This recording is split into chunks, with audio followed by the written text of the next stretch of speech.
좋겠습니다. 그러나 나의 종도 이스라엘아, 내가 택한 야곱아, 나의 벗 아브라함의 자손아. 이사야서 40장부터 이제 말씀을 보고 있는데, 우리가 이제 41장 1절부터 8절까지 보면 하나님과 이스라엘 백성들과의 관계에 대한 메시지를 이제 전해주시고 있습니다. 그 말씀의 의미를 다시 정리하면, 우리는 이스라엘을 향한 하나님의 끈질긴 사랑이 어떤 거냐, 이렇게 그것을 이제 깨달을 수 있는 것이죠. 이 이사야가 활동하던 시기는 이스라엘이 이제 망하던 그런 시기고, 또 북이스라엘이 다 포로로 아수르로 잡혀가던 그런 시기에 이제 이스라엘 백성 전체에 대해서 하나님께서 얼마나 사랑하시냐, 또 그들을 얼마나 이렇게 회복시키시려고 하시냐, 이런 이제 말씀을 전해주고 있습니다. 그런데 사실 이제 남유다도 마찬가지고 이스라엘 전체 백성들은 아수르라고 하는 나라에 북이스라엘이 멸망하고, 또 남유다도 아수르 때문에 정말 나라가 위태위태한 멸망 직전까지, 망하기 직전까지 이제 갔었잖아요. 그래서 그런 일들을 경험하면서 정말 하나님이 이스라엘 백성들을 사랑하시냐, 이런 생각을 이제 할 수밖에 없는 그런 생각을 하고 있는 그런 말씀을 이제 전해 주십니다. 물론 이제 이스라엘의 죄 때문에 하나님께서 심판하신다라고 말씀하시지만, 우리가 죄를 짓고 심판을 받을 때마다 다 누구나 내가 지은 죄보다 훨씬 더 형벌이 크다, 이런 생각을 하게 되는 것이죠. 이스라엘도 우리가 비록 죄를 지었지만 이방인들에게 그렇게 비참하게 이렇게 멸망을 당하고 고통을 받아야 되느냐, 이런 생각을 이제 하고 있을 때, 또 하나님은 우리의 기도를 듣지 않으시는 분이시 아니냐, 이런 생각을 하고 있을 때, 그렇지 않다. 하나님은 너희들을 사랑하시고 또 그것을 끝까지 사랑하신다라고 하는 것을 이제 말씀해 주고 계시는 겁니다. 오늘 이제 하나님께서 그러면 이스라엘을 어떻게 보면 첫째 뭐냐면, 나의 종 너 이스라엘이라, 이렇게 말씀합니다. 하나님은 하나님과 이스라엘 관계는 주인과 종의 관계다, 매우 밀접한 관계다라고 말씀하십니다. 사도 바울은 그의 서신서에서 예수 그리스도의 종 나 바울은이라는 표현을 자주 합니다. 그리스도와 자신의 관계를 종과 주인의 관계로 표현을 했습니다. 우리가 종과 주인이라고 하면 아주 이기적인 어떤 이익에 관련된 이런 것이라고, 그래서 이제 주인은 종을 착취하고, 종은 어쩔 수 없이 자기가 살기 위해서, 자기 이익을 위해서, 먹고 사는 이익을 위해서 순종하는 그런 관계로만 생각을 하지만, 여기서 뭐냐면 주인과 종의 관계는 그냥 주종 관계가 아니라 훨씬 더 깊은 관계를 이제 말씀을 하고 있습니다. 다른 이제 이스라엘도 한때는 그렇긴 하지만, 이스라엘 사람들은 종과 주인을, 종이 되고 주인이 됐다라고 해서 그 사람들을 그냥 이익을 관계, 철저한 이익 관계라고 이렇게 생각하지 않았던 것이죠. 왜냐하면 우리나라도 그러고 전 세계에 종이 주인이 되거나, 또는 종이 이렇게 자유롭게 되는 것이 사실은 거의 불가능한 구조죠. 노예 제도라고 하는 것이.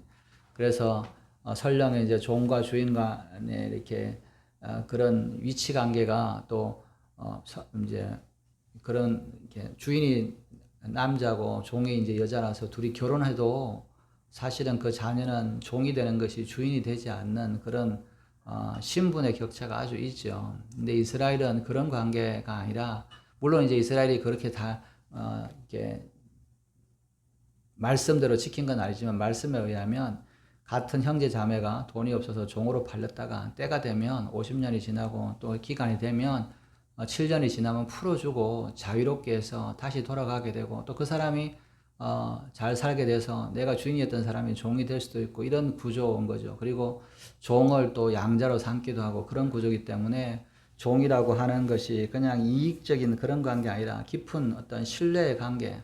또 우리가 성경에도 그런 표현이 있잖아요. 종살이 했는데 주인이 너무 좋아서 그냥 계속 종살이 하겠다, 그러면 종살이를 해라, 이렇게 이제 약조를 맺잖아요. 그런 것처럼 이런 주종 관계가 아주 종이지만 내가 섬긴다라고 하는 내가 그냥 할 수 없이 하는 게 아니라 그런 개념이고, 또 주인이지만 내가 그냥 억압하는 것이 아니라 내가 보호하고 함께하는 이런 개념의 관계인 것이죠. 두 번째, 이 내가 하나님과 이스라엘 백성들과도 관계, 그런 것이죠. 하나님은 그냥 이스라엘 백성들을 착취하고 빼앗고 자기 이익을 위해서 하시는 분이 아니라 이스라엘 백성들을 도와주시고 보호하시기 위해서 이렇게 주인이다 이렇게 표현을 하는 거죠. 그리고 너는 내 종이다. 이 종이라고 하는 것은 내 소유다 이런 뜻이거든요. 그런 의미의 이 관계가 하나님과 이스라엘 백성의 관계다라고 하는 것이죠. 둘째, 내가 택한 야곱아라고 말씀하십니다. 하나님께서 너는 내가 택했다라고 선택한 사람이다라고 말씀을 하는 겁니다. 이스라엘 백성들을 수많은 민족들 중에서 내가 너를 택했고 그리고 잊어버리지 않았다라고 말씀을 하십니다. 그리고 싫어서 버리지도 않고 내가 너를 진주처럼 아끼는 선택한 사람이다. 이런 이야기죠. 내가 종이 되는데 그냥 뭐 보지도 않고 사온 것이 아니라 정말 내가 너를 택해서 나의 종으로 삼고 내가 너를 보호하고 나의 어떤 권속으로 삼으려고 했다라고 말씀을 하는 것이죠. 이스라엘 백성들은 종이 되면 이 아브라함도 마찬가지고 사왔든지 태어났든지 종이 되면 할례를 행해서 어떤 관계가 되냐면 하나님의 백성으로 종이든 주인의 아들이든 다 같이 이렇게 포함되는 개념이란 말이죠. 그래서 하나님께서 이스라엘 백성들을 택했다는 말은 그냥 썩어 버리는 뭐 쓸모없으면 버려지는 그런 종이 아니라 아끼고 사랑하고 나의 권속으로 삼으려고 하는 그런 관계라고 말씀하시는 겁니다. 세 번째는 나의 벗 아브라함의 자손아라고 말씀하십니다. 이스라엘을 향해서 벗이다, 친구다 이런 표현을 씁니다. 그래서 하나님께서는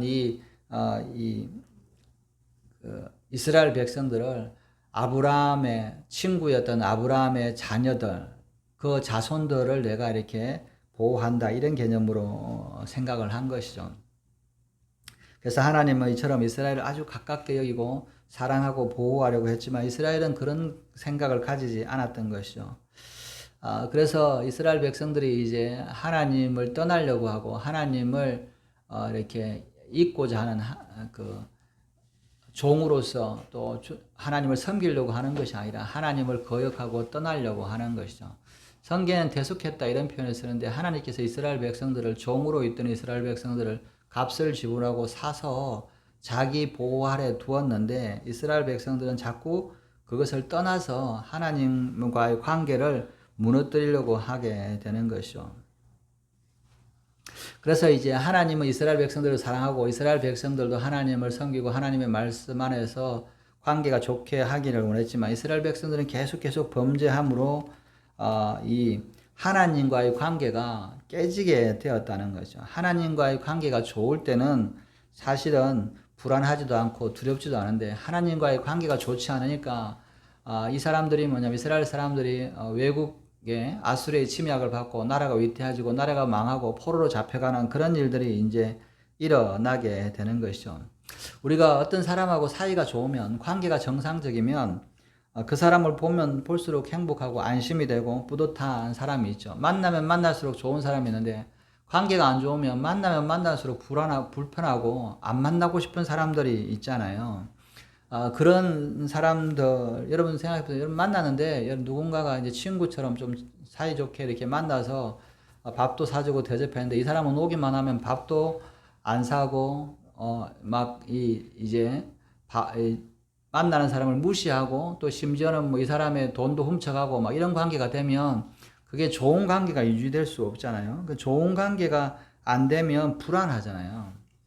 이스라엘 백성들은 하나님께서 이스라엘 백성들과 좋은 관계를 통해서 그들을 보호하고 친구처럼 지켜주시려고 하는데 이스라엘 백성들은 자꾸 죄를 지어서 하나님과의 관계를 계속 깨트려버리는, 무너뜨려버리는 그런 일들을 계속 해왔다는 것이죠. 그러다 보니까 이 하나님과 이스라엘 사람들 관계가 이렇게 깨지다 보니까 이스라엘 사람들이 이게 불안하고 두려움이 임하게 된 것이죠. 일을 하는 것마다 겁이 나고 근심이 되고 걱정이 되는 것이죠. 그래서 여러분 우리가 자식들도 그러고 누군가 죄를 지으면 사람이 뭐냐면 그 사람하고 관계를 좋게 안 가지게 되잖아요. 그래서 이게 내가 이렇게 잘못을 지냈으니까 저 사람도 나를 미워하겠지. 이제 나를 이렇게 사랑하지 않겠지. 이런 생각에 이제 사로잡혀 있는 것이죠. 아이들이 요즘에도 가출을 하겠죠. 근데 이제 요즘에는 그렇게 가출을 잘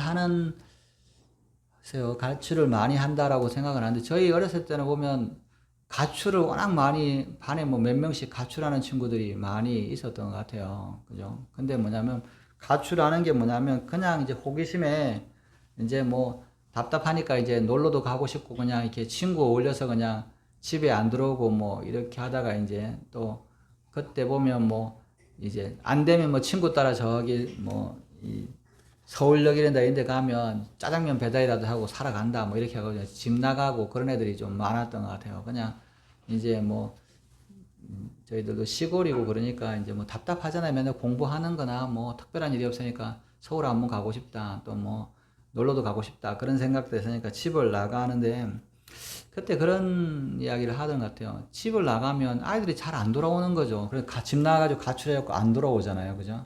근데 그런 심리들을 이야기할 때 그런 이야기를 하더라고요. 애들이 나가면, 내가 이렇게 부모님한테 잘못했으니까 다시 돌아가면 부모가 나를 사랑하지 않을 거라는 생각을 한다는 거예요. 근데 부모는 그런 마음이 아니잖아요. 오래 막 기다리고, 이렇게 찾고 싶어 하고 막 돌아오기를 바라는데, 이제 평상시에 부모들이 아이들에게 혼내고 그러니까 어린 애들은 뭐냐면, 우리 엄마 아빠가 나를 안 사랑하는가 보다. 이렇게 생각하고 집을 나가고 나면 또 이제, 내가 이렇게 잘못했으니까 가면 나를 안 좋아하겠지. 이렇게 생각하고 이제 못 찾아오는데, 반면에 부모들은 그렇지 않고 정말 이게 안타까워서 자식들을 찾잖아요. 뭐, 이제 저도 이렇게 사무엘을 이렇게 옛날에 이렇게 몇 번 보아도 그러고 이제 잊어버렸을 때 있잖아요. 그때 보면 막 부모는 정신이 하나도 없잖아요. 근데 애들은 뭐 정신없이 나가고 나면 이제 다시 찾을 생각을 잘 안 하죠. 뭐. 그죠? 내가 이렇게 나갔으니까 부모가 나를 사랑하겠어. 이런 생각을 하는 것이죠. 이스라엘 백성들도 마찬가지인 것이죠. 하나님께서 우리가 죄를 지었는데 우리를 뭐 다시 사랑하겠어? 우리를 이렇게 징계하시는 걸 보니까 하나님 우리를 사랑하는 가 아닌 것 같아.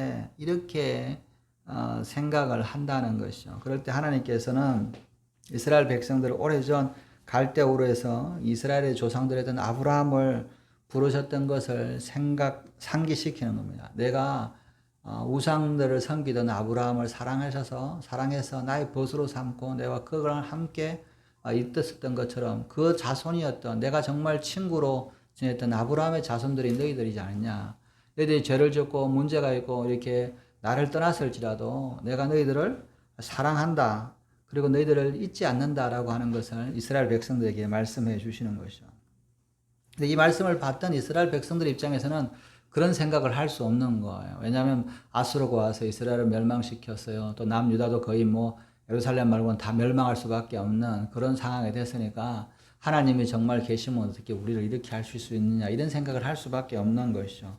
그럼에도 불구하고 하나님은 내가 너희들을 사랑한다 라고 이야기하는 겁니다. 9절에 내가 땅끝에서부터 너를 붙들며 땅 모퉁이에서부터 너를 부르고 내게 이르기를 너는 나의 종이라. 내가 너를 택하고 싫어하여 버리지 아니하였다 하였노라. 여기서 땅 모퉁이, 땅끝이라는 말은 이제 하나님께서 아브라함을 갈대우르에서 불렀다라고 하는 것입니다. 아브라함의 자손들이 이스라엘 백성들이잖아요.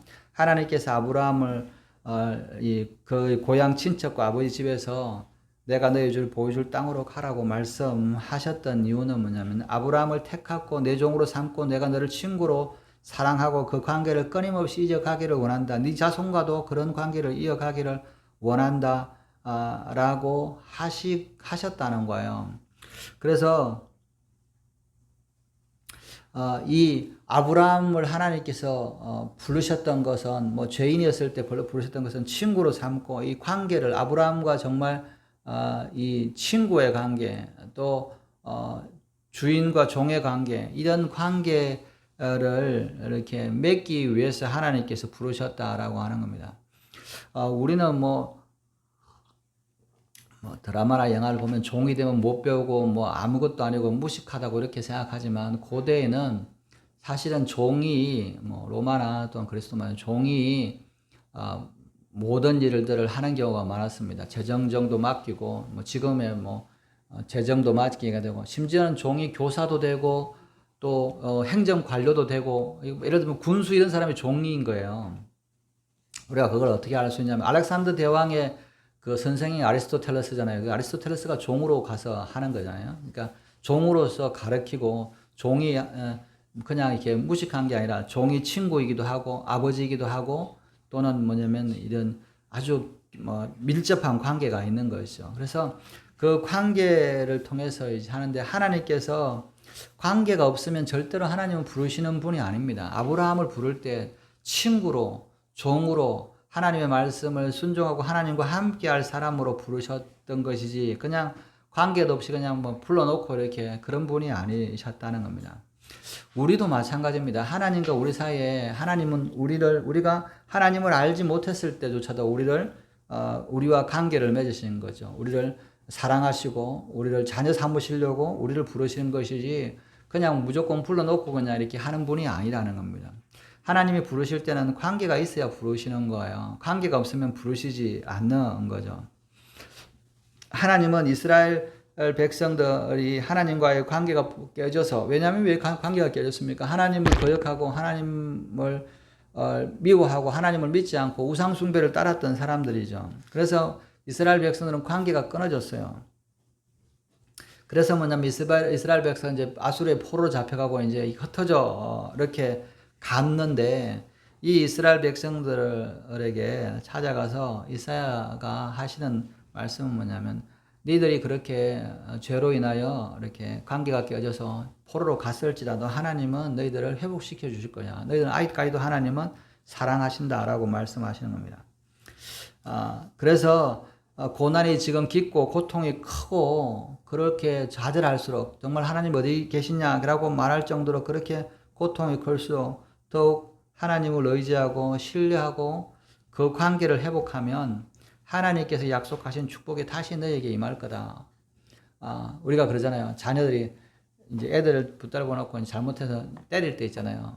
그럴 때 뭐라고 하냐면 잘못했다 그래. 그러면 잘못했다. 그러면 안 때리는데 애들이 이제 잘못하니까 잘못했다 말하기가 되게 이렇게 잘 안 나오는 것 같아요. 이게 쉽게 얘기해서 뭐 회계인데 부모가 자식들을 이렇게 잘못했다고 이렇게 혼내면 너 그랬어? 잘못했다고 그래. 그러면 잘못했다 그러면 용서해 주려고 그러잖아요. 근데 뭐냐면 아이들은 잘못했다 그러면 맞을까봐 무서워서 잘못했다라고 이야기를 하지 않아요. 그래서 입을 꾹 다물어요. 그러면 결국은 뭐냐면 이제 많이 맞잖아요. 혼을 더 내잖아요. 왜냐면 빨리 잘못했다라고 이야기하는데 이게 끝까지 이제 잘 못하는 거죠. 근데 제가 이제 우리 아이들을 키워보니까 그 참 이렇게 종류별로 다 다른데 이제 우리 수아나 뭐 다른 애들은 잘못했다 그러면 잘못했다는 말을 잘 안 해요. 우리 이제 수아 사무엘 보아는 잘못했다는 건 아는데 이 말을 하는 거를 되게 이제 이렇게 뭐 잘못했습니다 이렇게 말을 잘 못하는 거죠. 애들이 그죠. 우리 다니엘은 보면 어렸을 때도 뭐 하면 형들을 봐가지고 잽싸게 와가지고 잘못했다 그냥 일단 잘못했다라고 먼저 이야기를 하고 뭐 지가 무슨 잘못했는지도 몰라도 일단 잘못했다라고 먼저 이야기를 해놓고 이제 시작을 하는 거예요. 그러면 이제 부모 입장에서는 혼내기가 좀 애매한 거예요. 그죠? 그래. 그러니까 마찬가지로 뭐냐면 하나님도 너희들이 힘들 때 그냥 무조건 잘못했다라고 이야기하면 돼. 근데 이스라엘 백성들은 우리가 얼마만큼 잘못했어요. 뭐 사상 살면 다 그 정도는 하는 거 아니에요? 다 이방인들도 다 이 정도쯤은 하고 살아가는데 왜 우리만 이렇게 힘들게 하세요? 이런 반응이 나오는 거잖아요. 그런데 하나님께서 그런 게 아니라 지금 너희가 포로로 가고 또 가정이 깨어지고 뭐 아내는 발려가고 자식은 뭐 이렇게 죽기도 하고 여러분 뭐 포로가 간다는 게 그냥 그런 개념이 아니라 오면 집안에 있는 모든 것을 빼앗아가고 아내나 자식을 자기 보는 앞에서 죽이고 그리고 잡아간단 말이에요. 그거를 경험한 사람이 내가 하나님의 은혜고 막 이런 생각이 있는 게 아니잖아요. 하나님 어떻게 이럴 수가 있냐 막 원망하고 분통하고 막 고통하고 이런 시간이잖아요. 그럼에도 불구하고 하나님을 찾으면 그리고 뭐 자기가 잘못했다는 것보다 아무리 그래도 이럴 수가 있냐 그죠? 왜 이렇게 그래도 우리는 하나님을 섬기고 또 예배 제사도 드리고 그랬는데 이 우상 숭배하는 이방인들이 와서 우리 이렇게까지 하는데도 하나님은 아무렇게도 우리를 도와주시지 않는 걸 보면 하나님은 없는 거 아니냐 이런 생각을 할 수 있는 거죠. 그럴 때 하나님께서 고통이 있을지라도 고난이 깊을지라도 오히려 그때 하나님을 신뢰하고 의지하고 관계를 회복하면 하나님께서 그 약속하신 축복이 다시 임할 거다라고 이제 말씀을 하시는 겁니다. 이제 유대인들이 이제 홀로코스트 당했을 때 수용소에서 가스실에 이제 들어가면 가스를 하니까 사람들이 뭐냐면 이제 죽어가잖아요. 죽어갈 때, 이제 사람들이 뭐냐면 글들 중에 그런 글귀들이 보면 뭐냐면, 하나님은 없다. 그죠? There is no God. 이렇게 쓰잖아요. 그죠? 그러면 그 밑에다가 똑같이 죽어가는 사람은 하나님은 여기도 계시다. 이렇게 글을 썼다 그래요. 그러니까 뭐냐면 고난이 아주 깊을수록 어떤 사람들은 하나님 없다 그러고 어떤 사람들은 고난이 깊을수록 하나님을 더 신뢰하고 하나님을 믿어가는 거. 이게 이제 하나님께서 원하시는 거죠. 이스라엘 백성들에게 이사야가 그렇게 말씀을 전해 주시는 거죠. 10절에 두려워하지 말라. 내가 너와 함께함이라. 놀라지 말라. 나는 네 하나님 됨이라. 내가 너를 굳세게 하리라. 참으로 너를 도와주리라. 참으로 나의 어려운 오른손으로 너를 붙들리라. 여러분, 우리가 이 두려워하지 않아야 될 근거가 무엇일까요? 이 세상을 살면서 사람들이 두려움이 임하고 걱정이 임하는 거죠. 그런데 우리가 이 세상 가운데 살아갈 때 두려워하지 않게 되는 근거는 뭐냐면 하나님이 함께 하시기 때문에 그렇습니다. 여러분, 이 10절을 한번 생각해 보시면 두려워하지 말라. 내가 너와 함께함이라. 놀라지 말라. 나는 네 하나님이 됨이라. 내가 너를 굳세게 하리라. 참으로 너를 도와주리라. 참으로 나의 의로운 오른손으로 너를 붙들리라. 이 상황을 한번 생각해 보세요. 북쪽에서 아수르 군대가 쳐들어왔습니다. 아수르 군대가 쳐들어왔는데 이 사람은 북이스라엘에서도 그래도 믿음을 지켰던 사람이에요. 우상숭배하는데. 그런데 뭐냐면 북이스라엘 군대가 와가지고 자기 집에 들어와서 자기 종들을 다 죽이고 자기 재산을 다 빼앗고 자기 자녀들을 눈앞에 보이면서 다 죽였어요. 데려가기 힘들다고. 그러니까 또 부인은 뭐냐면 팔아버렸어. 그리고 뭐냐면 이 사람은 뭐냐면 옷을 다 벗겨가지고 채찍에 맞아가지고 몸이 다 막 상처 입은 껍질이 벗겨진 이런 상태에서 옷을 벌거벗겨가지고 이렇게 먼 길로 이제 아수르까지 끌려간다고 생각해 보세요. 이렇게 끌릴 때 얼마나 두려웠겠습니까? 얼마나 외롭겠습니까? 정말 그 슬픔을 말할 수 없는 그런 상황에 있을 때 이 말씀을 하나님 주시는 거라고 생각해 보세요. 두려워하지 말아라. 그죠? 내가 너와 함께 함이라. 놀라지도 말아라. 내가 네 하나님이라. 이게 이런 말씀이 들리면 이게 받아들여지겠어요? 그런데 이 말씀을 하나님이 이렇게 하시는 거예요. 내가 너를 굳세게 하리라. 내가 너를 참으로 도와주리라. 참으로 나의 의로운 오른손으로 너를 붙들리라. 이 말씀을 듣고 갈 때 뭐냐면 정말 이제 끝났다. 나는 완전히 슬픔과 저절과 두려움과 놀람과 막 그냥 그런 그 상태로 포로로 갔는데 정말 이게 무슨 회복이 있을지 언제 죽을지 모르는 상황 이런 상황에서 끌려갔단 말이죠. 그런데 하나님께서 두려워하지 말라 놀라지도 마라 굳세게 해라 내가 너를 도와줄 거다. 그리고 내가 너의 오른손으로 붙들리라. 그리고 포로로 갔어요. 그래서 한 30년쯤 지났는데 이 사람이 포로로 가는데도 나중에 뭐냐면 다시 가정을 이루고 자녀를 이루고 재산을 이루고 그 땅에서 높은 일을 이루어가는 것을 이제 보면서 뭐냐면 하나님이 내 인생을 이렇게 절망 가운데서 나를 회복시켜 주구나 이런 생각을 하게 되잖아요. 이 약속의 말씀을 주시는 거예요. 우리 이 땅에 살 때도 마찬가지입니다. 어떤 사람들은 불치병에 걸리고 암이나 고칠 수 없는 불치병에 걸릴 때 정말 죽음을 몇 개월 못 산다, 몇 년 못 산다 이런 이야기를 들을 때 또는 사업이 실패해서 모든 것이 다 날아갔을 때 그리고 자존심이 무너져가지고 아무것도 없는 그런 상황에 있을 때 죽고 싶을 때 그럴 때가 있잖아요. 그럴 때 하나님께서 두려워하지 말아라. 처한 환경을 보고 미래를 생각하면 불안해지고 두려워하지만 그럴 필요가 없다는 겁니다. 여러분 우리가 그런 사람들이 많잖아. 우리나라가 보면 앞으로 어떻게 될까? 우리나라가 이렇게 그래도 잘 살았는데 앞으로 나라가 어렵게 되고 전쟁이 나고 나면 우리 자식들은 어떻게 살까? 또 자식들은 공부를 해도 대학을 가도 정말 어떻게 살아야 될지 모르는 그런 미래가 불안하잖아요. 그래서 우리나라 사람들이 자식도 안 낳잖아요. 0.7이니 7,6이니 잘 안 낳게 되고 왜 그럽니까? 미래가 불안한 거예요. 자기도 미래가 불안한데 그래서 뭐냐면 불안한 거잖아. 요즘에 이제 이렇게 삼성에서 전자에서 데모한다 그러잖아요. 그 데모 노조가. 그 데모할 때 뭐냐면 그 삼성전자가 이제 뭐 이렇게 그 뭐 때문에 데모하냐면 그 보너스를 달라고 하는 것 때문에 데모를 하는데 그 보너스를 이제 얼마 정도 냐면 회사에서는 1인당 7억씩 준다고 이야기했나 봐요. 7억씩인데. 근데 이 사람들은 30억을 달라고 3년 동안 매년 30억, 20억씩 매년 3년을 이렇게 달라고 이제 그 데모가 된 거예요. 왜냐면 이제 그 SK 하이닉스는 뭐 한 8억 1억씩 1인당 8억씩을 보너스로 줬으니까 이제 막 사람들이 뭐 그렇게 하니까 이제 뭐 안 그러면 이제 삼성전자 무너뜨리게 하겠다 뭐 이렇게 막 테마하니까 걱정이 되잖아요. 제가 그런 걸 가만히 보면서 노조들이 이렇게 저렇게 많이 돈을 뭐 남들은 뭐 10억 5억 이런 게 뭐 말도 못하는 1년에 뭐 7억도 큰 돈인데 뭐 20억 달러 30억 달라고 하면 막 저렇게 말할 수 있나 싶은데 왜 저렇게 이렇게 뭐 회사 안 되면 망하게 하지 뭐 기밀을 파가지고 회사 삼성전자 그거 빼가지고 중국에 팔아버리지 그런 것들이 그 노조 게시판에 막 올라온다 그래요. 그런 거를 가만히 보면서 뭐냐면 사람들이 참 불안하는구나. 돈에 저렇게 목숨을 매는구나. 그죠? 뭐 자기 회사, 자기가 사랑하는 회사 이런 거가 개념이 아니구나. 정말 불안하고 인생이 불안하니까 30억도 부족한 거예요, 자기들은. 그죠? 30억이 아니고 뭐 더 받을 수 있으면 100억을 받든지 막 해야 되는 그런 생각을 하는 거죠. 그래서 뭐냐면 악착같이 뭐 이런 생각을 하죠. 우리 같으면 그런 게 아니라도 뭐 100만 원만 줘도 감사할 텐데 그런 마음이 없는 거죠. 왜 그렇습니까? 사람들이 점점점 불안해하는 거죠.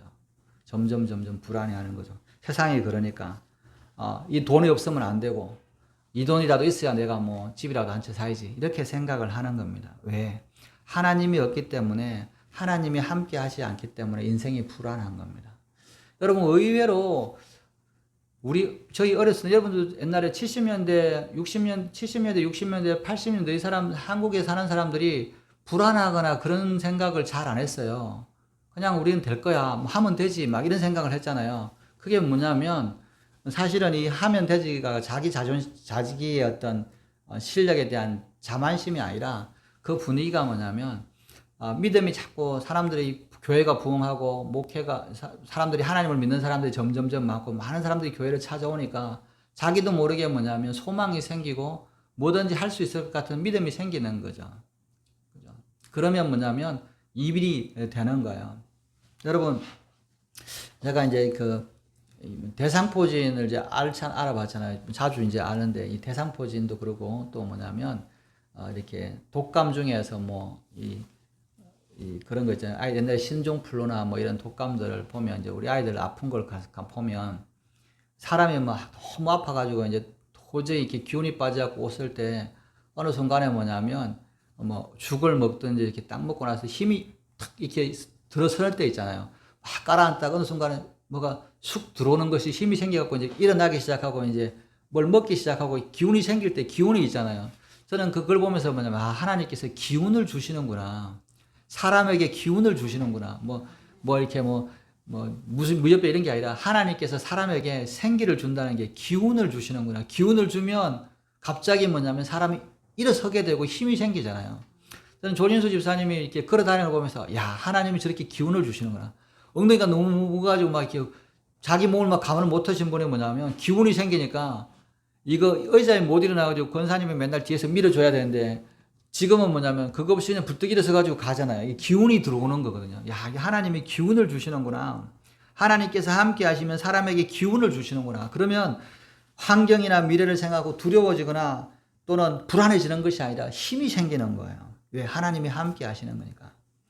여러분, 고난을 겪을 때는 하나님이 보이지 않습니다. 하나님 멀리 계시는 것만 같아요. 그렇지만 하나님께서 말씀하고 있는 거예요. 말씀이 붙들어지는 거죠. 걱정하지 마라. 내가 여기 있고 내가 네 하나님이다. 고난받을 때 하나님이 멀리 있다고 느껴지면 좌절되고 절망합니다. 그죠?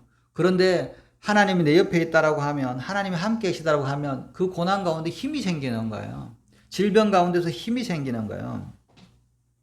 성경에 그러잖아요. 환자가 아픈 사람이 병이 든 사람이 기운이 소망이 끊어지면 사람이 뭐예요? 낙심되면 어떻게 돼요? 낙심이라는 게 마음이 툭 떨어진 거잖아요. 다른 말로 이야기하면. 여러분, 마음이 툭 떨어진 거예요. 그러면 뭐예요? 못 나는 거, 못 일어나는 거예요. 근데 뭐냐, 사람이 마음이 안 떨어져. 마음이 있어. 일어날 수 있어. 이건 뭐야? 하나님께서 그 마음을 붙들어주고 생기를 주셔야 돼. 그 마음에 뭐냐? 나 일어날 수 있어. 하나님이 함께 하시니까. 그래야 병을 일고 일어난다는 거죠. 제가 이제 뭐, 암 환자들도 보고 이제 신방을 가서 보면, 처음에는 막 그렇습니다. 목사님 저 기도해주세요. 저는 이제 정말 이거 나을까요? 막 항암 치료도 잘할까요? 막 이렇게 하는데, 이제 뭐 한 달, 두 달 하고 나서 이제 가면, 이제 사람이 뭐예요? 갑자기 뭐냐면, 이거 다 싫고, 그냥 이게 다 귀찮다. 이렇게 하시면 돌아가시더라고요. 근데 뭐냐면, 괜찮습니다. 저는 죽어도 좋아요. 목사님, 저는 이제 천국에 소망이 있어요. 그런 사람은, 말기인데도 다시 살아나 안 죽어. 그죠? 그게 뭐냐면, 근데 마음이 내려지는 사람은 뭐냐면, 이제 뭐 다 필요 없습니다. 너무 귀찮아요. 나 더 힘들어. 이런 사람들은 얼마 못 살더라고요. 근데 그 마음을 누가 주시냐? 하나님을 붙들면 마음이 생기는 거예요. 낙심이 안 되는 거죠. 고난과 고통이 파도처럼 밀려오지만 전능하신 하나님을 신뢰하고 그분 앞에 나아가면 두려워하지 않고 놀라지 않게 된다는 겁니다. 그리고 어떤 고통도 이겨낼 수 있고 어떤 두려움도 이겨낼 수 있는 거죠. 근데 우리가 가만히 보면 하나님을 믿는다고 해서 고통이 사라지는 건 아니죠. 기도한다고 해서 안개가 사라지듯이 고통이 사라지는 건 아닙니다. 문제도 고통도 여전히 남아 있어요. 다만 하나님께서 그 고난과 고통을 이길 수 있는 기운을 주시는 거예요. 그 기운을 받고 나면 뭐예요? 그리고 싸워 나갈 수 있는 힘이 되는 거예요. 그래서 고난과 싸울 힘이, 능력이 내 안에서 생기는 거예요. 그리고 싸워 나가는 거죠. 근데 우리가 가장 큰 문제는 뭐냐? 겁을 먹는 거다. 겁을 먹지 않으면 사실은 죽는 것도 괜찮습니다.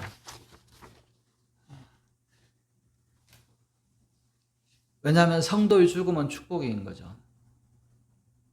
죽음 자체보다 우리가 정말 문제는 죽음을 두려워하는 것이 문제라고 하는 거죠. 어떤 이제 그 개그맨 여자가 나와서 이제 간증을 하는 걸 보니까 자기 어렸을 때 예수 안 믿었을 때 자기 가난한 동네에 사는데 그 아파트에서는 자주 사람들이 떨어져서 자살해서 죽는 경우가 많았다는 거예요. 자기 중학교 때도 이제 뭐가 툭 떨어지는 걸 가보니까 사람을 죽은 걸 봤는데 자기 엄마도 쫓아와서 보는데 자기 엄마 눈을 가리고 자기만 보고 나서 그거를 이제 두고두고 죽는 것에서 좀 시체를 봤으니까 죽는 것에서 이제 두려워서 너무 힘들었다. 그러다가 이제 예수 믿고 나서 그것이 없어졌다. 그런 이야기를 이제 하더라고요. 근데 제가 가만히 그 이야기를 하면서 뭐 그게 이제 뭐 나왔던 뭐 주영훈이나 이런 사람들 다 자기 친구가 죽는 걸 보고 너무너무 두려워서 트라우마가 생겼다. 막 이런 이야기를 이제 죽음 앞에서 시체를 보고 나면 트라우마가 생겼다. 그런 이야기를 가만히 듣고 있다가 아마 나도 옛날에 그랬을 텐데 나는 왜 이렇게 죽음에 대해서 두려움이 없어졌을까? 제가 이제 뭐 몇 년 전에 그 고속도로 타고 장례식 갔다 오다가 죽은 사람 죽고 가는 거, 교통사고 죽고 가는 거에서 CPR 하는데도 같이 있어갖고 죽고 가는 걸 지금 처음에 피가 막 나는 걸 보면서도 또 뭐 우리 장례식을 많이 가잖아요. 뭐 입간도 하고 뭐 장례식을 많이 보는데도 죽음이 두렵다 또는 뭐 그런 생각이 안 들었잖아요. 나는 목사인데 이런 거 할 때 한 번도 그런 생각을 없었는데 나도 옛날에는 죽음이 두려웠을 텐데 그런 생각을 하면서 뭐냐면 왜 이렇게 변했을까? 이게 뭐냐면 어느 순간에 죽음이라는 게 뭐냐면 두려운 게 아니구나. 내가 천국에 대한 소망이 있고 천국에 갈 것이기 때문에 죽음이 이 땅에서 축복이 될 수도 있구나. 그죠?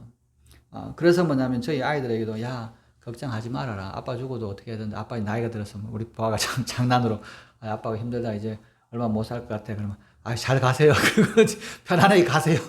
아무 말 하지 마 빨리 가세요. 막 그렇게 하는 게 뭐냐면 이게 사람이 뭐냐면 나이가 들잖아요. 제가 이런 데 보면 막 나이 드신 분들이 너무너무 막 이렇게 이 사생 결단하고 살고 싶어 갖고 운동하시는 분들이 너무너무 많아요. 그죠? 그래서 막 남자면 한 5명이 막 이렇게 막 지팡이 짚고 기뚱기뚱 해가지고 그거를 이제 그 무리들을 부르는 그런 말이 있대요. 그 여자분들 중에서 그 남자들 좀 살려고 이렇게 막 지팡이 쥐고 막 열심히 운동하는 거죠. 막 정말 안 죽고 싶어서 막 이렇게 하는 거잖아요. 근데 우리가 나이가 들고 어느 때가 되면 언제나 죽음을 맞이하게 되지만 하나님 우리가 신뢰하기 때문에 내가 죽어도 천국에 갈 것이라는 생각이기 때문에 그것이 슬픔이 아니죠. 때가 되면 가는구나. 이상하지 않구나. 이런 것을 알게 되는 겁니다. 왜? 하나님을 신뢰하고 하나님을 믿기 때문에 두려움이 없고 놀라지 않는 거예요. 인생의 가장 큰 두려움이 뭔가요? 죽음에 대한 두려움이잖아요. 죽음에 대한 두려움이 없으니까 죽는 것도 뭐 안 두려운데 뭐 이 세상에 뭐가 그렇겠냐. 고난 고탕도 하나님이 함께 하시면 이길 수 있어. 이런 어려운 문제가 생길 때, 이 문제가 생길 때 그것을 이기는 방법은 하나님이 주시는 힘이 있을 때는 어려움이 어려운 게 아니라, 할 수 있겠어. 이거 뭐 해결할 수 있을 것 같아. 이런 생각이 들면 문제가 해결되고, 불안하면 문제가 해결이 안 되더라고요. 저도 이제 기도하다가 불안하면, 이게 문제가 있구나. 그리고 기도하다가 이제, 불안이 사라지면, 어떻게 되겠다. 이런 생각이 들면, 이제 그다음부터는 일이 해결이 되더라고요. 제가 이제 어젠가 자다가 꿈을 꿨어요. 우리 애들 이제 수영장 보내놓고 자다가 이제 꿈을 꿨는데, 너무 이제 꿈에 무슨 꿈이었냐면, 이제 이렇게 어디 갔는데 제가 아는 목사님이 앉아 계시다면서 뭐 저를 딱 보더만, 목사님 아버님이 돌아가셨어요. 그런 이야기를 꿈속에서 하는 거예요. 근데 무슨 생각이었냐면, 내가 지금 어머니 장례를 치르고 있는데 아버지가 돌아가셨다 그러네. 그런 이야기를 이제 꿈속에서 들은 거예요. 너무 생생하게. 근데 어머님도 돌아가시고 아버님도 같이 돌아가신다라고 하는 생각이 들어오니까, 꿈인데 갑자기 너무 기쁜 이렇게 말로 할 수 없는 그 슬픔이 몸에 이렇게 임하게 되더라고요. 이게 너무 슬픔이 임하니까 어떻게 주체를 못 하겠어요. 너무너무 슬퍼가지고. 그래가지고 막 울면서 이제 기도를 하는데, 꿈속에서 방언을 기도해 보신 적이 있으세요? 꿈속에서 방언으로 막 한참을 기도를 하고 있는데, 갑자기 생각이 훅 들어오는, 눈물 흘리면서 이게 마귀가 이제 만드는 환경인 것 같아요. 이렇게. 어머니 돌아가시는 장례식 날 아버지도 돌아가시고, 이렇게. 그런 걸 이제 마음을 주니까 너무너무 고통스러워서 울면서 기도하는데, 눈물이 나면서 너무 슬픔이 임하는 거야. 그래서 한참 기도하는데, 방언으로 기도하다 갑자기 생각이 훅 들어오는데 괜찮은 거예요. 더 슬퍼져야 되는데 슬퍼지는 게 딱 멈췄어. 이게 뭐지? 그리고 이제 방언으로 기도하는데 안 슬픈 거예요. 그렇지만 그 짧은 순간에 생각이 또 하나 탁 들어오는데 야, 너 엄마 아버지는 옛날에 돌아가셨잖아. 그런 생각이 탁 들어오니까, 이게 꿈이구나. 그리고 잠이 벌써 너무 생생하게 꾼 거예요. 제가 그걸 보면서, 우리가 이 슬퍼하고 두려워하는 것은 마귀가 주는 환경의 문제있구나. 하나님이 함께 하시면 이것이 자유하구나는 걸 알게 된 거예요. 그죠? 생각이 깨달아지는 거예요. 여러분, 우리가 불행과 행복은 어떻게 결정이 되냐? 그것은 우연이나 다른 사람에 의해서 생기는 게 아닙니다. 내가 불행은 저 사람 때문에 그래.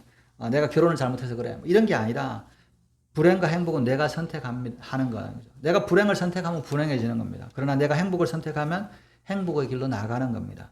여러분, 우리가 행복을 선택해야 됩니다. 목사님, 저도 행복 선택하고 싶어요. 어떻게 행복을 선택합니까? 왜 어떻게 불행으로 안 가는 겁니까? 여러분, 행복을 선택하는 건 뭡니까? 아주 간단한 겁니다. 우리가 전도 건빵이 되잖아요. 행복의 시작, 예수 그리스도. 예수님을 선택하는 거예요. 예수님을 믿고 따라가면 됩니다. 우리가 그러잖아요. 당신은 사랑받기 위해서 태어난 사람. 그건 뭐예요? 당신은 예수 믿고 행복하게 살기 위해서 태어난 사람이라는 거잖아요. 그건 내가 선택하는 거예요. 우리가 마귀를 선택하지 않고 하나님을 선택했기 때문에 우리는 행복을 선택한 사람입니다. 땅을 선택하지 않고 하늘을 선택했기 때문에 우리를 가로막을 것이 아무것도 없어요. 죽음이나 질병이나 실편도 우리를 막지 못해요. 우리는 행복하게 들어와 있는 사람이에요. 그래서 나는 불행할 이유가 없어요. 하나님이 함께 하시니까. 네가 지금 이 환경이 이럴지라도 내가 너와 함께 하니까 두려워할 필요가 없고, 너는 지금 행복을 선택한 거야. 지금 상황은 전혀 행복하고 상관없지만 우리는 행복을 선택하고 그 길로 가고 있다라고 말씀하시는 겁니다. 11절에 보라, 내게 노하던 자들이 수치와 수욕을 당할 것이고, 너와 다투는 자들이 아무것도 아닌 것 같이 될 것이며 멸망할 것이라. 내가 찾아도 너와 싸우던 자들을 만나지 못할 것이고, 너를 치는 자들은 아무것도 아닌 것 같이 허무한 것 같이 되리라. 여러분, 우리를 괴롭히고 두려워하고 우리를 불안하게 만들었던 세력들을 성경에서는 뭐라고 그러냐면, 첫 번째는 너를 노하게 한다. 여러분, 우리가 분노하게 하잖아요. 우리 이제 다니엘한테 우리가 다니엘이 이렇게 감정적이잖아요. 짜증도 잘 내고, 그죠? 성질이 그렇잖아요. 제가 이제 붙들고 큐티할 때마다, 야, 너 공부 잘하고 싶어. 이제 자존심이 상하는 거야. 누나는 영어를 금방금방 외우는데 자기는 막 아무래도 돌아서면 까먹는다는 거예요. 성질이 나는 거야. 누나보다 잘해야 되는데, 자기가 그냥 누나보다 더 열심히 하려고 그러는데, 누나는 그냥 금방금방 영어 외우는데 자기는 못 외우니까 짜증이 나가지고 이제 그래요. 그런데 이제, 야, 너 화를 내면 머리가 안 돌아간다. 그랬더니, 실제로 화학적으로 그래요. 여러분, 사람이 짜증이 나면 이 도파민이 안 나오기 때문에 뇌가 활성이 안 돼서 기억을 잘 못해요. 암기가 안 돼요. 그래서 마음이 편해. 야, 너 노하면 안 돼. 공부 잘하려면 화내면 안 돼. 기뻐해야 돼. 안 기뻐도 웃어야 되고 그래야 돼. 마음을 잡아야 공부가 돼. 마음이 안 잡히면 공부가 안 돼. 근데 뭐예요? 우리가 세상 살아갈 때 마음이 편하고 싶은데 끊임없이 우리를 노하게 만들잖아요. 마귀는 우리를 화나게 만들어. 분노하게 만들어. 막 무슨 일이나 주위에서 막 세상에 분노하고 막 그러잖아요. 마귀가 여러분 세상에 뭐 나라가 어떻고 막 이런 것 때문에 분노하게 만들어요. 그러면 마음이 편하지 않아. 또 뭐예요? 우리와 다투어.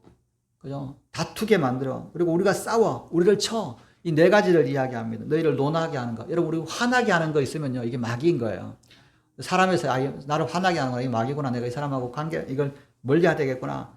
나랑 자꾸 다투자 그래. 또 막 이러면 싸우려고 그러잖아요. 싸우려고 그러잖아요. 자꾸, 어떤 사람 자꾸만 싸우려고 그래. 그건 마귀가 하는 짓입니다. 그죠? 시비를 자꾸 걸어. 네가 옳으냐, 옳으냐. 여러분, 시비 거는 건 마귀가 하는 겁니다.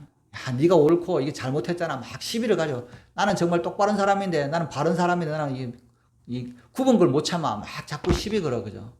말투 걸고, 뭐 잘못한 거 실수하면 시비를 걸고. 야, 그죠? 뭐 말만 하면 막 시비 거는 사람 있잖아요. 그죠?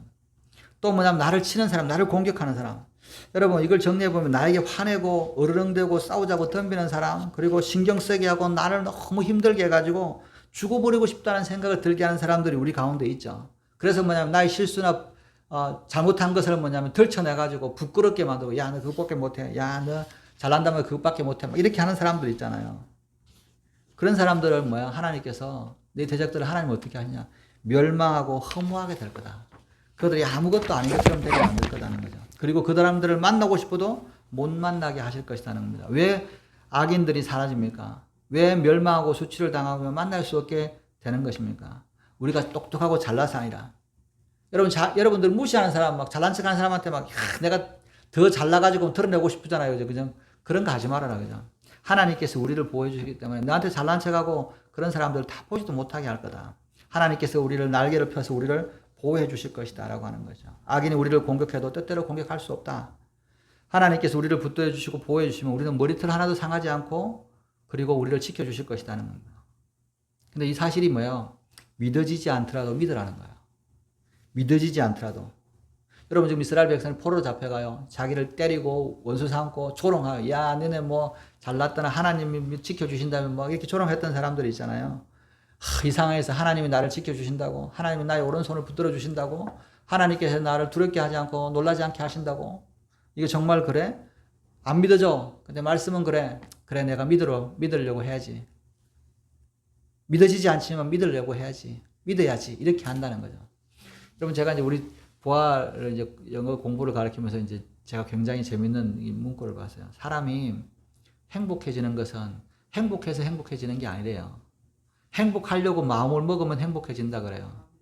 제가 그거 보고 굉장히 놀랐습니다. 그게 이제 그런 게 아니라 그 화학물질, 뇌에서 나오는 물질인데 뭐 도파민, 세로토닌 뭐 이렇게 이런 물질들이 쭉 있어요. 그 중에 이제 도파민이 이렇게 행복을 느끼는 건데 사람이 뭘 잘해서 성취하면 도파민이 나와서 행복해진다는 거예요.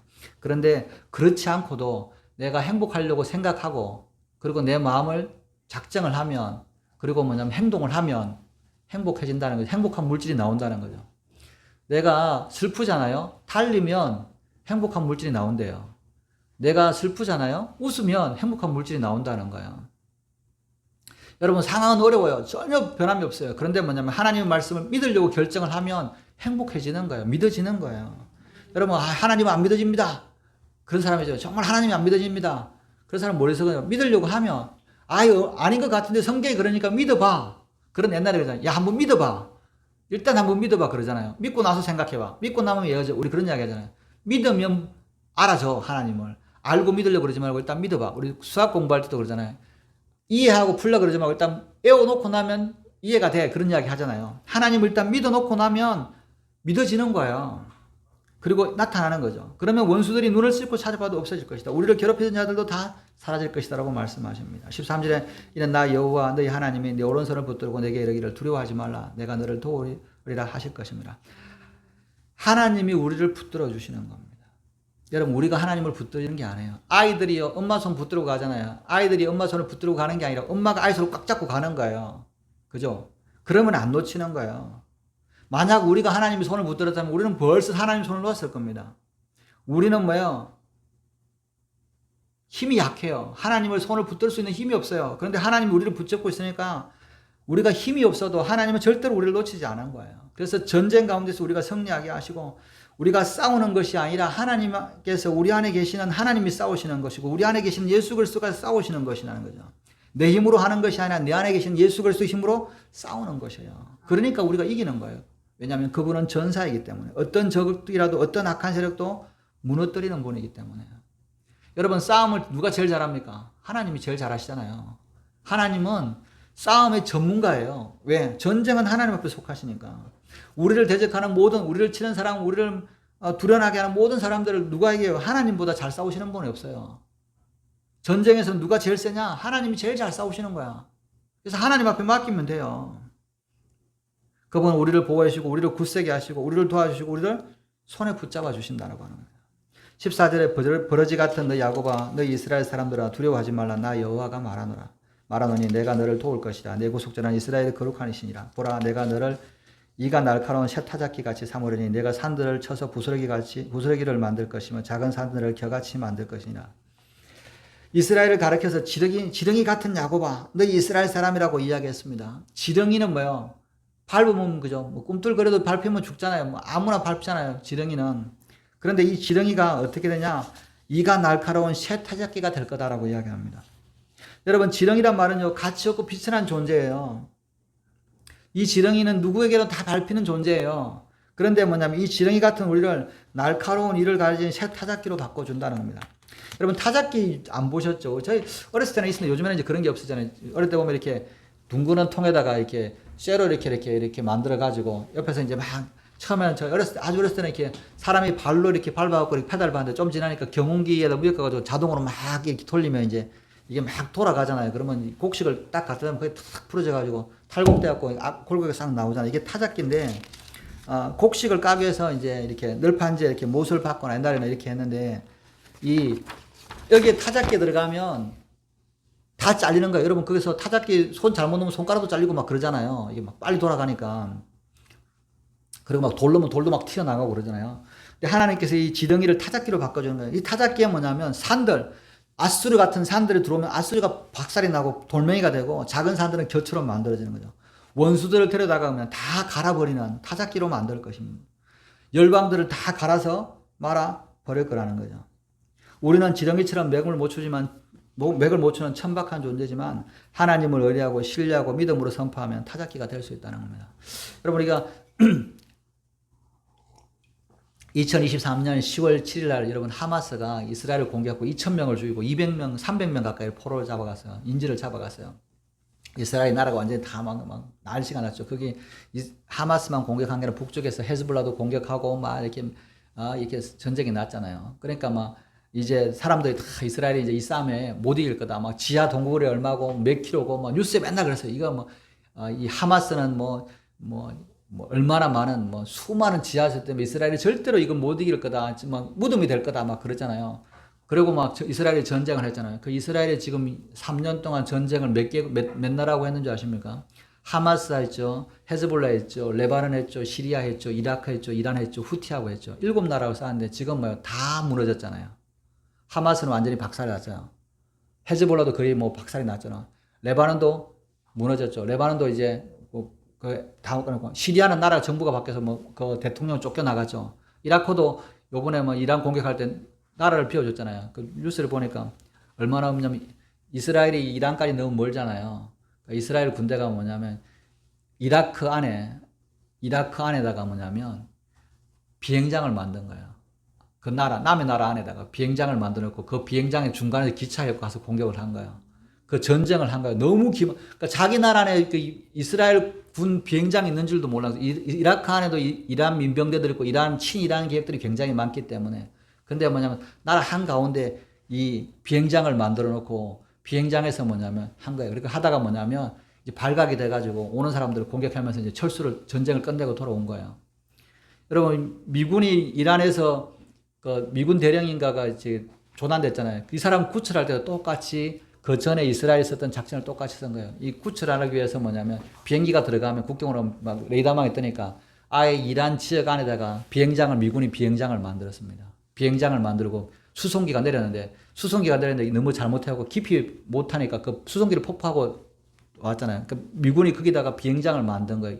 나라 안에. 쉽게 얘기하면 북한군 안에다가 북한 지역 안에다가 비행장을 만들고 공군기지로 만드는 거예요. 여러분 처음에 싸울 때 안 될 거라고 했더니 이란하고 이스라엘하고 사이가 이란은 뭐예요? 9천만이고 이스라엘은 800만 밖에 안 되죠. 이스라엘 군이 그죠? 700만 명, 9천만 명의 나라의 지도자들을 다 죽였잖아요. 그 지도자 죽이는 건 싹 다 이스라엘이 한 거거든요. 다 폭격하는 거지만 이스라엘이 얼마나 죽였냐면 뭐냐면 1성급, 2성급, 3성급, 4성급. 그러니까 대통령부터 예를 들면 대통령, 국무총리, 장관, 차관, 1급, 국장 5급까지 죽인 거예요, 사실은. 그러니까 트럼프 대통령이 얼마나 그거 했냐면 아니 너무 많이 죽여서 평화협상할 사람이 없다. 이렇게 이야기했잖아요. 그죠? 그게 뭐예요? 하나님께서 이스라엘을 보호하시고 지키시는 모습인 거죠. 하나님께서 뭐냐면 그 이스라엘 들어오면 타작기처럼 갈아버리겠다라고 말씀하시는 거예요. 사람들은 이것이 지렁이라고 생각했지만 타작기가 될 거다. 하나님의 백성은요, 지렁이처럼 보이지만 들어오면 타작기로 만들어버리는 하나님의 능력을 말씀하시는 겁니다. 내가 그들을 까부른즉 그들이 날리겠고 회오리바람이 그들을 흩어버릴 것이로되 너는 여호와로 말미암아 즐거워하겠고 이스라엘의 거룩한 이로 말미암아 자랑하리라. 열방은 겨와 같이 날려서 흩어지고 다 흩어지지만 하나님께서 그들을 지켜주셔서 즐겁게 하겠다는 겁니다. 여러분 우리 세상의 권력이나 이 세상의 군사력이나 이 세상의 경제력이나 이런 정치 권력들은 굉장히 무서워 보입니다. 그리고 예수 믿는 사람들은 마치 지렁이 같아요. 그런데 하나님께서 우리에게 이미지를 바꿔줘요. 야, 너희는 지렁이가 아니야. 타작마당의 새 타작기처럼 너희들에게 덤비는 모든 산들은 쪼개버리고 자갈들은 겨를 만들어버릴까. 바람이 불면 그 너를 대적하는 모든 것들이 다 사라질 거야. 가슴을 펴고 떳떳하게 있어. 두려워하지 마. 너 빛이 있어? 빛이 얼마야? 걱정하지 마. 병들었어? 괜찮아. 2중 3중 겹쳐있는 어려운 사람들 관계에 힘들어? 그런 거 걱정하지 마. 너는 그냥 날만 믿어. 너를 대적하는 모든 사람들 다 썰어버릴 거야. 이것이 하나님의 말씀인 거죠. 이 하나님의 말씀을 들을 때 우리가 마음속에서 기쁨이 나타나는 거죠. 그래, 하나님이 나와 함께 하시는 거야. 이 기쁨이 들어올 때 우리가 영적인 기쁨, 영적인 능력, 영적인 항의를 깨자면서 이야기하죠. 나 살았다. 나 하나님이 있으니까 나 살아갈 수 있어. 이렇게 하는 거죠. 그러면 뭐야 돼요? 말할 수 없는 기쁨이 있으면 뭐 돼요? 사람을 춤추게 하잖아요. 춤을 춰지는 거예요. 얼굴이 달라지고 목소리가 달라지는 겁니다. 여러분 믿은 대로 되는 거예요. 불행을 선택하면 불행합니다. 의심을 선택하면 의심스러운 자가 돼요. 그러나 믿음을 선택하면 위대한 믿음의 사람이 되는 겁니다. 우리가 더 이상 지렁이가 아니고 벌레가 아니고 열국을 다 갈아부시는 타작기가 된다는 겁니다. 오늘 그래서 우리에게 말씀하십니다. 두려워하지도 말고 놀라지도 말아라. 너는 지금 네 모습이 지렁이같이 보이지. 그러나 내가 너를 타작기로 만들었어. 열국이 너로부터 갈려지고 부셔질 거야. 넌 당당하게 서 내가 너와 함께 할 거야. 오늘 이와 같은 하나님의 말씀을 믿으시고 복을 누리시는 저와 여러분들 되시기를 주님의 이름으로 축원합니다. 기도하시겠습니다. 하나님 아버지, 우리에게 놓여진 환경은 두렵고 또 놀랍고 걱정되고 자질되는 상황일 수밖에 없습니다. 그러나 하나님 우리와 함께 하시고 우리의 손을 붙들어 주시고 우리와 이 대적들을 싸워 주시겠다라고 말씀하시므로 우리가 두려움을 이기고 이 승리하는 줄 믿습니다. 오늘 하나님께서 두려워하지 말라, 내가 너와 함께 함이라. 놀라지 말라, 내가 네 하나님이라. 내가 너를 굳세게 하리라. 참으로 너를 도와주리라. 참으로 나의 의로운 오른손으로 너를 붙들리라. 이 말씀을 우리가 믿고 나가게 하여 그래서 세상을 이기는 승리되는 새 타작기 같은 승리를 누리는 저희들 될 수 있도록 은혜를 다하여 주시옵소서. 감사함의 모든 말씀 우리 구주 예수님의 이름으로 기도드렸습니다. 아멘. 370장 찬양.